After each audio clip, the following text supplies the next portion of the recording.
ààrẹ bọ́lá ahmed tinubu ó ti ránṣẹ́ sí gbogbo ọmọ nàìjíríà ìpè kí wọ́n jọ̀wọ́ kí wọ́n fi orí jì òun èèyàn bóun bá ṣe ẹnikẹ́ni nínú wọn. bẹ́ẹ̀ ló kó jẹ́ kó di mọ̀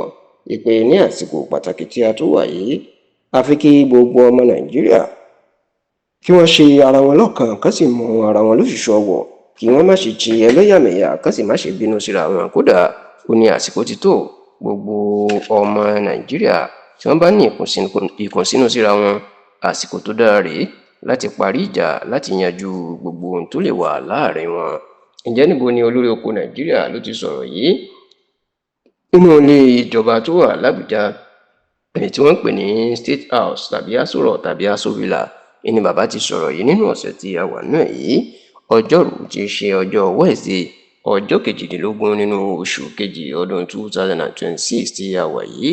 ìyẹn the 18th of February 2026, ní ààrẹ bọ́lá ahmed tinubu ló sọ̀rọ̀ yìí lásìkò tí ó lọ ń ṣe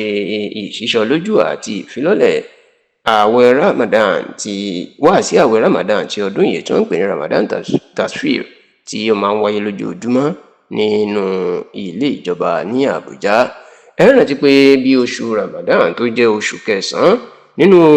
ọdún àwọn mùsùlùmí tó bá ti dé ni wọ́n máa ń gba ààwẹ̀ fún 30 ọjọ́ tàbí ọjọ́ 29 29 or 30 days, tó sì jẹ́ pé nínú ilé ìjọba l'Àbújá àwọn àáfàá ojoojúmọ́ ni wọn yóò máa ṣe wáàsí tí wọn yóò máa ka kùránì nínú ilé ìjọba ní gbogbo ọjọ́. bó bá sì ti di ọjọ́ àkọ́kọ́, àwọn ààrẹ gangan ni wọ́n máa ń pè láti wá ṣe aṣọ lójú ìbẹ̀rẹ̀ wáàsí náà. èèyàn pé bí ààrẹ bá jẹ́ mùsùlùmí ni yóò lọ láti lọ ṣe aṣọ lójú wáàsí náà pé kó bẹ̀rẹ̀. tó bá sì jẹ́ pé ààrẹ jẹ́ kìrìsìtẹ́nì, ìgbákejì ẹ̀ ni yóò lọ. ṣùgbọ́n nígbà tí ààrẹ bọ́lá ahmed tinubu tó jẹ́ mùsùlùmí fúnra ẹ̀ ló lọ lọ́jọ́ Wednesday ọ̀sẹ̀ tí a wà nínú ẹ̀ yìí. bẹ́ẹ̀ ni ló ṣe aṣọ lójú wáàsí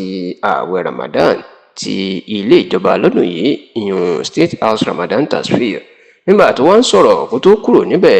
ààrẹ bọ́lá ahmed tinubu jẹ́ kó di mọ̀ pé àsìkò tó ṣe pàtàkì púpọ̀ fún gbogbo mùsùlùmí lọ́kùnrin lóbìnrin káàkiri àgbáyé lààwẹ̀ ramadan. olórí oko nàìjíríà wá jẹ́ kó di mọ̀ pé nítorí pé oṣù náà jẹ́ oṣù àforíjì ẹ̀ṣẹ̀ àti oṣù yọ ẹ̀ṣẹ̀, olóhùn wá ń fi àsìkò yìí òun fi ń bá gbogbo ọmọ nàìjíríà níyànjú pé gbogbo ohun tó bá wà láàrin wọn kí wọ́n jọ̀wọ́ kán parí ẹ̀yìn àwọn tó bá ń bínú síra wọn, kán lo àsìkò àwẹ̀ yìí kán fi dáríjì ara wọn. ààrẹ bọ́lá ahmed tinubu náà wá yọ rẹ̀ sílẹ̀ ó mà bẹ̀ gbogbo ọmọ nàìjíríà, ó ní bí a bá rí ẹnikẹ́ni tí ó ń bínú sí òun tí inú òun bí gidigidi lásìkò yìí, ó ní kán jọ̀ọ́ kí wọ́n fi orí jì òun náà kó sì dáríjì òun nítorí ọlá ààwẹ̀ ramadan tí a wà nínú ẹ̀ yìí.